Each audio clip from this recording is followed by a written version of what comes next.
The following is a presentation of Messiah, a 21st century mission church living Jesus and sharing Jesus in our community and world. For more information or to join the conversation online, please visit us at messiahgrh.org. So today we are finishing this season of Advent, this season of anticipation, where we are being prepared by God to receive the gift of His Son, and to us and to all of humanity. And so we've been going through this series, Coffee with John.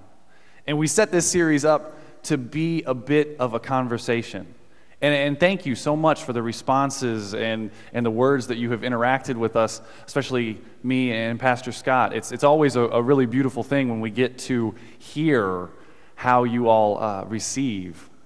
And it's great to dialogue about these things. And today we're going to finish that particular series with a message on promises and fulfillment. But there's a word missing in that title, isn't there? Because it's not just promises and fulfillment, is it? There's a space in between those two words so often for us, isn't there? A space that seems to linger on. It causes a lot of anxiety, a lot of uncertainty. And so I would like to begin by asking us a question. Introverts, beware. Okay, what is the area in your life right now that's causing uncertainty? It could be a relationship. It could be a work situation. It could be a financial situation. It could be Christmas in general. What is causing you uncertainty? What questions do you have that you can't answer, that you don't have answers to? I'm going to give us about a minute. And I would like for you to turn to the person on your left and the person on your right. And if you're the only person in your row, I apologize. Find somebody to talk to. But tell just the category. Okay, we don't necessarily, if you're not comfortable giving details, that's okay. But the category, is it work related? Is it school related? What's causing you uncertainty? And if you're totally uncomfortable with this, just put your cell phone out. Get your cell phone out. That is like the signal not to mess with you, okay? That is like your cone of aloneness. So if anybody has a cell phone out, don't mess with them. But I'm going to give you about a minute, and then we'll come back, okay? Okay. So what you got? Shout it out. What's causing you to be uncertain? Categories. Oh, work? How many work? Okay, good. Work. What was the other one at? Did you say legal? Legal. Very good. Yep. Other stuff. Health. Very good, yeah. Finances. Who's having... I don't know. Put two hands up if you're having finances. Other things. Home life, sure. Yeah. How many for school? How many for how you're going to pay for school? No, I'm just fine. How are you going to pay back the school? Yeah.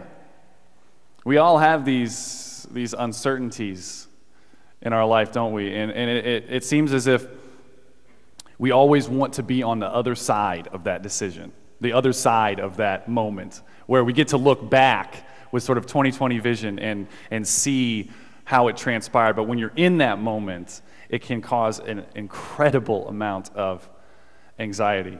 Today, we're going to be looking at two different stories from the Gospel of Luke. We'll be looking at that story of Zechariah and also of Mary, and how the angel comes and tells them both what is going to happen. And it's so interesting to me, those two stories next to each other. It's a literary term that Luke actually uses. It's called step parallelism.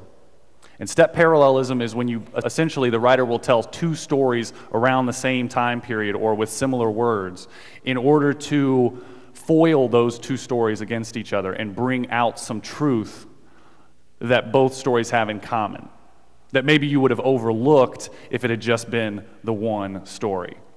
And so what we're going to do is we're going to go through just real briefly and try and pull out some of those truths. So if you have a copy of the Scriptures and you want to go with me, we're going to go back to that Luke chapter 1. And we're going to notice a couple of things about Zechariah. First of all, Zechariah and Elizabeth, right? Parents of John the Baptist. Zechariah is a priest.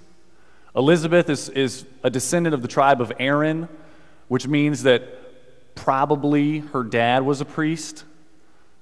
And so they're together. They're well along in years, we're told. So they've been walking with the Lord for a while. They've been in the priestly system for a while.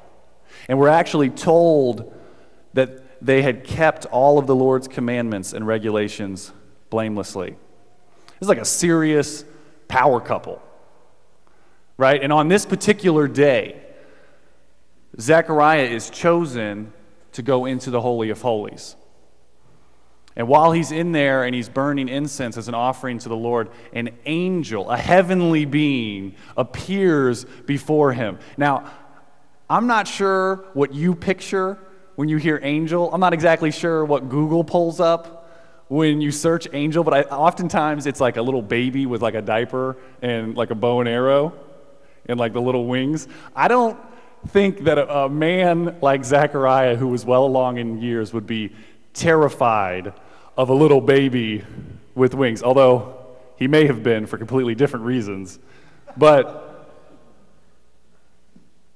these angels apparently are terrifying to be around. And so we get to see a little bit into this story as recorded in Luke. And the angel comes in and immediately he says, "Do not be afraid." Right? Don't be afraid. And he tells Zechariah that his wife is going to have a son. And he's going to name him John. He tells him what John is going to be like. He's going to bring the people back. He's going to prepare them for the coming of the Messiah. This amazing promise, this amazing vision for his life and the life of his family. And how does Zechariah respond to the angel? He asked the angel, "How can I be sure of this? I am an old man and my wife is well along in years." Now, you're Zechariah. You're a priest. You are well along in years. You have been in the priestly system and in the temple service. You've been walking with God for many years. You've probably seen God fulfill promises. You were chosen to go into the Holy of Holies to burn incense, and an angel appears to you. And your first question is, how can I be sure of this? What else do you need? Honestly. But before we judge him too harshly, I think it's important for us to take a moment and become aware of the excuses that we use, the things that we see as obstacles. I mean, what did Zechariah think he was doing? Informing God of something that he didn't know?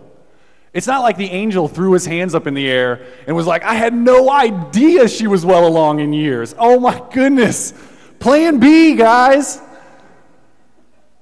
Like, I guess, listen, Zechariah, this is what's going to happen. I want you to just stay here. I'm going to go back and talk to God, and I'll come back with a better plan. Cool?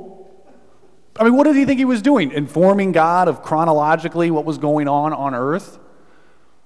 He thought he was bringing up all of these obstacles as if they were somehow news to the creator of the universe.